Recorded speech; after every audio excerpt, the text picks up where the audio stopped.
We know. Okay? But this is one thing I love about Kennedy Agyapong. You get it?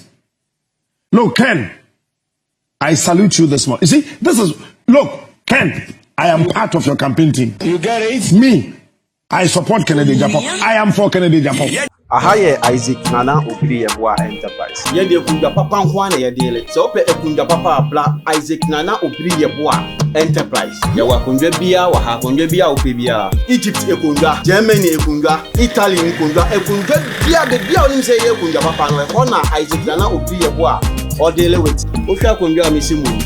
Na wangasa ohwa kunja la we Egypt enye China de ni. Eye Egypt akunja.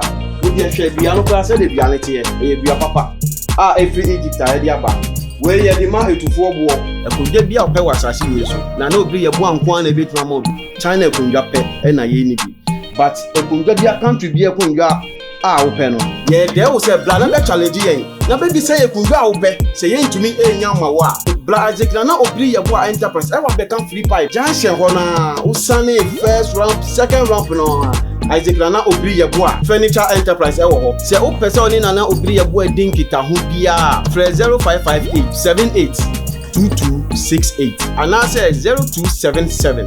Tie no mani yi 0277 469933. Ekunja bia o pe no. Isaac Nana Obiri Yeboah no ntunchia. Se o pe kunja we enene mpa seta. No man no fre no man Isaac Nana Obiri Yeboah be ma we kunja we enene mpa. Ekunja bia wa ha bia wo pe enene mpa seta. Nana Isaac Obiri Yeboah nkwa na ebetumi ama obi e wo Ghana ha.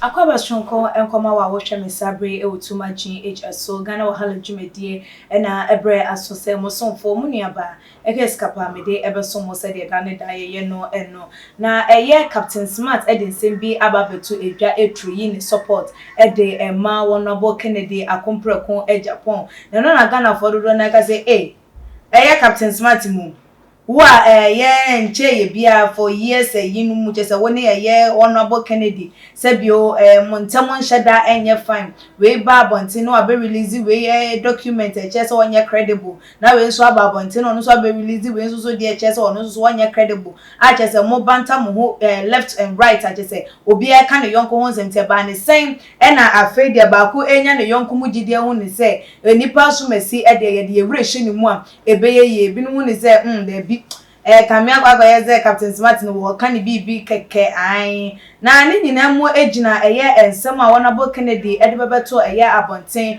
branches wotin se no ankasa ne MPP amanyoku etu na monse wo mo na eye IMF ekodi eye nsawoso na chese ne o man wo matimi ahwe na economy no enema etimi akoye ede ama wo man no na chese wo retract eye ni statement wo make ye against honorable anase man penida da John Dramani Mahama say wo kan ye say wo mo ye incompetent na say sebio wo mo eni management ye no nti na ma wo mo ekọ IMF that time no eno ne nam so ma wo retracting the statement say wo hu say MPP amanyoko no so no na je say sebio mismanagement so akoso wo ho nti say wo kan sem bi de che NDC amanyoko ne brebi etwebo because of anamonto bi omutu ye dia ene wo twe ensem no esan sa ensem a wo kan ye ene nam so ama Captain Smart so abona ba so wo ho so train support ede ama no say even ba na vetting committee no say wo mo hwehwemu atoto wo ma no ama wo mo enyi honorable NC enchen because wo no honorable atake ni vote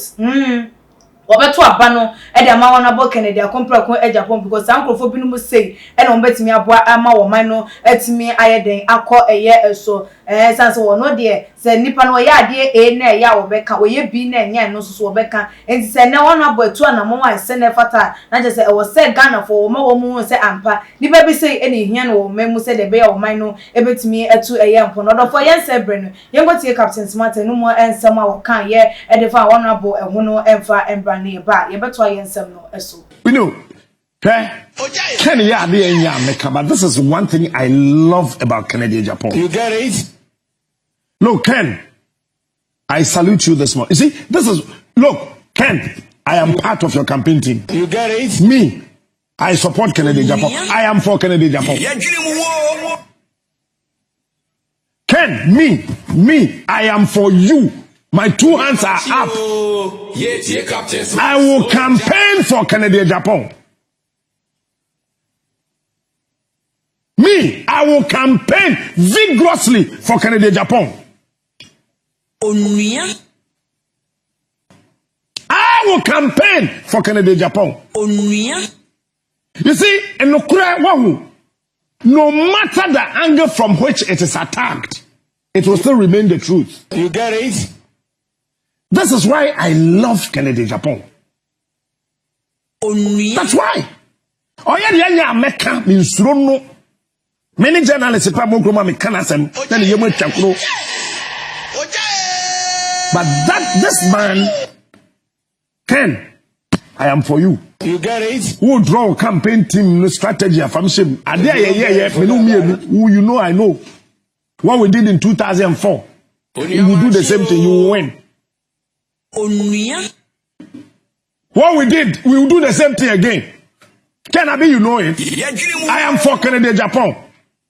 But party for na mobekwa your friend say mobekwa interview you will be a different no. Vetting no. Mo hen man disqualify Kennedy Agyapong. Listen to the because I am for him. Of morning shows. You na order for said there were didn't some no etu ejano no. Na nam so ama Ghana for do na ekase ampa. Say one abo anamonto a woto no kire se ampa se bio ye onimde. Ai wonim said ye nyoma esi eye de ekọ no wotwe wo man no ho ampa. Na ebinom nso hu ne said e bi. Ena nsem ampanye adwa na wo penu enti no ena wo pese wo make a good name said the be ya Ghana for be kind nyoma wo ye no just recent yi no manam so amache se vetting committee ni timi approval of a year na go can say woni nkofo no binum eba betu no enwa eno nam so amache se wo begina frank atuo no e de ma MPP amanyoko na wo mo atimi ato aba no e de amanenti we ye kosi amankwa kristosu nya mesum no ebie e na wo ye hwehwanimu ade e na wo ye nyoma bi se de be ya nkofo be pe na asem Ghana for de wo mo enim se show de nkofo ya de e wo hum wo be show off na de dikan bosome ba kumienu miensa afe just to get the attention of the people wonyanya nipa no attention enya wie say kim eno no na just say no wo momo nsa akwa hye nanum de wo pe na wo de eye wonti Ghana for chire mo wo mahunu bi pen said ye mampanyi his excellence na nadango kufado edede wo mo dodo wo mo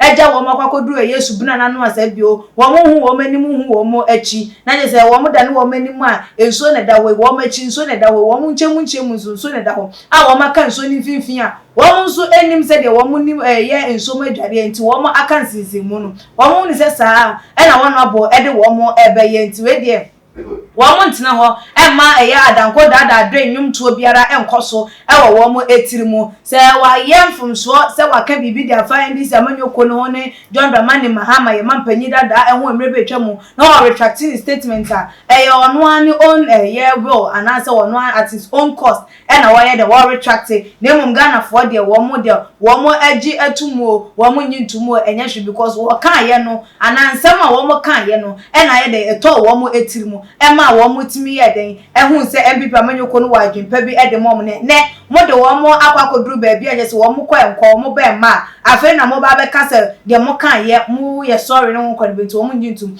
na de bi no mo so e kase da bi o eye Captain Smart nsem a wo kan den na wo kan san said that was in 2004 wo mo ye bibi den e na wo mo eye eno ne question mark ebi no mo nso so ebusa e wo ho se adekode wo ne wo no abo eye no wo se kase wo mbesa ye biem no eye sa adekode no ene nam so man ne wo mo ntem nhye danye fine that was expose no mu achire no te se wo mo be kasa wo mo ho basa de obinum document we be to abontin se ebinum nya credible ne wo nkone ba eye den na akoso ene den na asie nti ne wo troyi ne support ede ama wo no abo eno ne nsemisa Ghana for do na ebusa orofo wo hwe Captain Smart anamonto a wo to ya is he being smart on eye Kennedy as his name is anansem the work no a reality to Ghana for emfa wo maso ema wo why don't you fabra ebe to your comment section like your videos not share on all the social media platform no eso media ene ekwia sikapa makra ebusia wonim se abefunim de ena sesei e woso wonim se wontimi bibia e wo wiase sesei abra wonfo